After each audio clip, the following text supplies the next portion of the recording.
Hello students, এই Moumita ma'am. আশা করি তোমরা সকলেই খুব ভালো আছো। Welcome back to our channel. আজকে আমি তোমাদের ফার্স্ট সেমিস্টার মেজর ইংলিশের পেপার 1 থেকে জন কিটসের লেখা একটি খুব সুন্দর এবং খুব বিখ্যাত পোয়েম, যার নাম হচ্ছে দ্য টেরর অফ ডেথ। তোমাদের আজকে আমি এই পোয়েমটার উপরেই আজকের ক্লাসটা কিন্তু ডিসকাস করতে চলেছি। চলো দেরি না করে শুরু করে দিই আজকের সেশনটা। দেখো, ফার্স্টে হচ্ছে আমরা এটার মেন আর কি থিমটা জানবো বা বিষয়টা জানবো। কি বলেছে দেখো, the dread of mortality. Death is presented as an unavoidable and frightening reality. অবশ্যই মৃত্যু কিন্তু প্রত্যেকের কাছে unavoidable। কখনো আমরা মৃত্যুকে কিন্তু অগ্রাহ্য করতে পারি না বা অ্যাভয়েড করতে পারি না। মৃত্যু প্রত্যেকের কাছে অনিবার্য এবং অবশ্যই এটা একটা ভয়ঙ্কর বিষয়ও, এবং এটা একটা কঠিন একটা বাস্তব একটা সত্য, যেটা কিন্তু আমরা কোনোভাবে ইগনোর করতে পারি না, আমাদেরকে মানতেই হবে। Human beings naturally fear death because it brings an abrupt end to worldly pleasures, youth, romance and artistic realization. দেখো, এই যে মৃত্যুর নামটা বা মৃত্যু জিনিসটাকে কিন্তু কম বেশি সবাই ভয় পায়। কারণ ভয় পাওয়ার কারণটাই হচ্ছে মানুষ এই পার্থিব জগতে মানুষ যা যা পাচ্ছে, লাক্সারি, তারপর হচ্ছে আরাম বলো, বা এই যে মানে এই যে ইউথফুলনেসটা, এই সমস্ত কিছু কিন্তু মানুষ কোনো মতে হারাতে চায় না। মানুষের জীবনে এই বিষয়গুলো একটা মোহমায়ার মতো মানুষকে মানে আর কি বলবো, ওটাকে একটা আচ্ছন্ন করে রেখেছে, যার জন্য কিন্তু মানুষ চায় না যে এই ওয়ার্ল্ডলি প্লেজার থেকে, এই আরাম থেকে, বা যেভাবে মানুষ নিজেকে রাখছে, যেভাবে মানুষ নিজেকে মেনটেন করছে, এনজয় করছে, এগুলো কিন্তু মানুষ কোনো মতেই ছাড়তে চায় না। যার জন্যই কিন্তু মানুষ মৃত্যুকে ভয় পায়, যেটা ভীষণ স্বাভাবিক এবং এটা প্রত্যেকের ক্ষেত্রে কিন্তু প্রযোজ্য। The value of awareness. Keats highlights that death is a natural part of human existence. মৃত্যুকে যেখানে মানুষ ভীষণ মানে আনএভয়েডেবল মনে করে এবং মানুষ যথেষ্ট ভয়ও পায়, ঠিক আছে, সেখানে কিটস এই মৃত্যু জিনিসটাকে ভীষণ হালকাভাবে নিয়েছে। তার মতে দেখো, আমরা হচ্ছে প্রত্যেকে হিউম্যান বিং এবং প্রত্যেকেরই কিন্তু জীবনের মানে যতগুলো আমাদের জীবনে পার্ট রয়েছে, আমাদের জীবনে মনে করো যে আমাদের চাইল্ডহুড একটা পার্ট, আমাদের ফ্যামিলি আমাদের লাইফের একটা পার্ট, আমাদের বন্ধু বান্ধব আমাদের লাইফের একটা পার্ট, ম্যারেজ, দেন হচ্ছে চিলড্রেন, সব কিছুই কিন্তু আমাদের লাইফের একটা পার্ট। ঠিক তেমনই কিডস এখানে কিন্তু এই ডেথকেও হচ্ছে মানুষের জীবনের একটা ন্যাচারাল পার্ট বলে দেখিয়েছেন।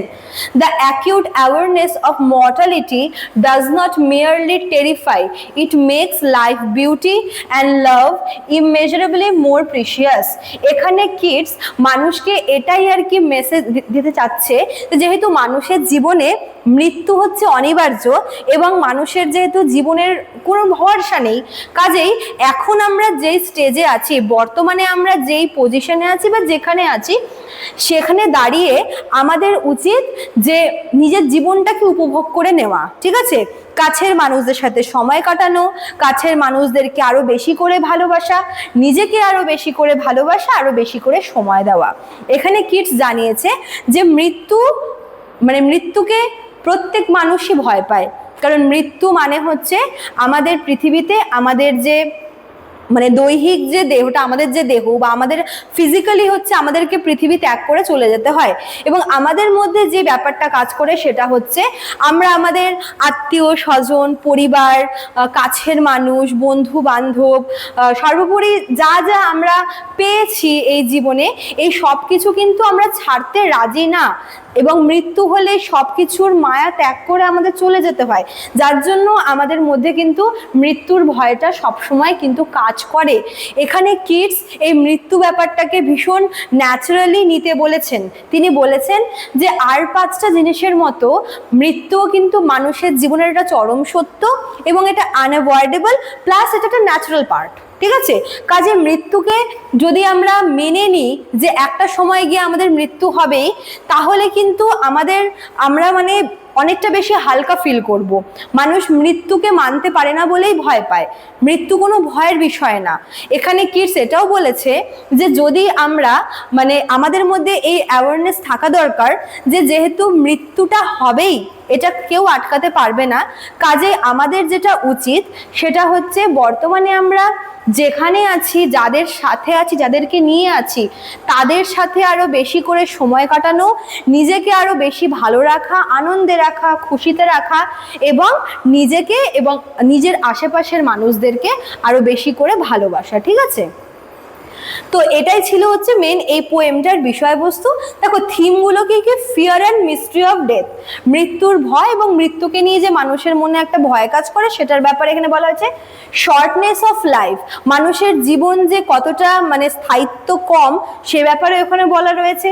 টেম্পোরারি নেচার অফ বিউটি, মানুষের সৌন্দর্যও কিন্তু টেম্পোরারি, সময়ের সাথে এটা কিন্তু একটা সময় গিয়ে নষ্ট হয়ে যায়, এটা আমরা প্রত্যেকেই জানি। লাভ অ্যান্ড হিউম্যান অ্যাটাচমেন্ট, তাই আমাদের কি করতে হবে? আমাদেরকে প্রচুর পরিমাণে ভালো থাকতে হবে, আমাদের ভালোবাসতে হবে, মানুষের সাথে অ্যাটাচমেন্টটা বজায় রাখতে হবে, তার পাশাপাশি মানুষদেরকেও ভালো রাখার চেষ্টা করতে হবে। আনসার্টেনিটি অফ আফটার লাইফ, মৃত্যুর পরে যেহেতু আমরা দেখতে পাচ্ছি না বা আমরা জানতে পারছি না যে কি হতে চলেছে, তাই আমাদের যা করার এই জীবনে থেকেই করে যেতে হবে। ঠিক আছে? লাস্ট হচ্ছে অ্যাকসেপ্টেন্স অফ রিয়ালিটি, সবার লাস্টে পোয়েট বলেছে যে এই মৃত্যু সম্পর্কে যে বাস্তবতা রয়েছে সেটাকে আমাদের কিন্তু প্রত্যেককে মেনে নিতে হবে, কারণ এটা হচ্ছে জীবনের একটা চরম সত্য। ঠিক আছে? আচ্ছা দেখো এখানে শর্টে কি বলেছে, although death is terrifying and unavoidable, our awareness of mortality makes us value life, beauty and love more deeply. যেহেতু মানুষের জীবনে মৃত্যু একটা টেরিফাইং এবং আনঅ্যাভয়েডেবল বিষয়, সেক্ষেত্রে আমাদের উচিত কি নিজের জীবনকে আরো বেশি করে ভ্যালু দেওয়া। যেই জীবনের কোনো নিশ্চয়তা নেই সেই জীবনকে কোনো সামান্য কারণের জন্য নষ্ট না করে আরো সুন্দর করে বাঁচা উচিত এবং ভালোবাসা আরো বেশি করে ছড়িয়ে দেওয়া উচিত। ঠিক আছে? দেখো এখানে কি বলেছে, হিউম্যান ফেয়ার, এখানে মানুষের এই যে ওয়ার্ল্ডলি প্লেজার ছেড়ে মানুষ যে চলে যেতে চায় না এই ব্যাপারটা এখানে বলা হয়েছে। ঠিক আছে? এখানে একটা ডিপ ইমোশনাল কানেকশন রয়েছে মানুষের সাথে এই ওয়ার্ল্ডলি প্লেজারের। তারপরে কি বলেছে এখানে, মানে বিউটি, রোম্যান্স, এই বিষয়গুলোর উপর জোর দেওয়া হয়েছে যে এগুলো যেহেতু একটা সময় অবধি থাকে, তো এগুলোকে মানে ওই সময়ের জন্য এই বিষয়টাকে এমনভাবে উপভোগ করা উচিত যাতে পরবর্তীকালে কোনো রকমের রিগ্রেট না থাকে। আর ফাইনালি কি বলেছে, সবার শেষে একটা ফিলোসফিক্যাল পিস এখানে প্রতিষ্ঠা করা হচ্ছে, যেখানে বলার চেষ্টা হচ্ছে যে ডেথ হচ্ছে একটা ইউনিভার্সাল ট্রুথ, একটা ন্যাচারাল পার্ট অফ লাইফ, তাই এটাকে আমাদের ভয় না পেয়ে অ্যাকসেপ্ট করে নেওয়া উচিত। ঠিক আছে? চলো, তো এই ছিল তোমাদের আজকের ক্লাসটা। যারা ভাবছো আমাদের কাছে অ্যাডমিশন নেবে তারা আমাদের অফিসিয়াল নাম্বারে কল করে নিও। এখানে দেখো আমাদের অফিসিয়াল নাম্বার দেওয়ার আছে, এছাড়াও কিন্তু এখানে কোর্স ফি তোমরা দেখতে পাচ্ছ। ঠিক আছে? আর তোমাদের জন্য আমরা আমাদের অ্যাপেও কিন্তু কোর্স রেখেছি, তোমরা চাইলে আমাদের অ্যাপ থেকেও কোর্স পারচেস করতে পারো। আমাদের অ্যাপের নামটা তোমরা এই কর্নারে পেয়ে যাবে। চলো আজকে এতটুকুই থাকলো, দেখা হচ্ছে নেক্সট ক্লাসে। Thank you.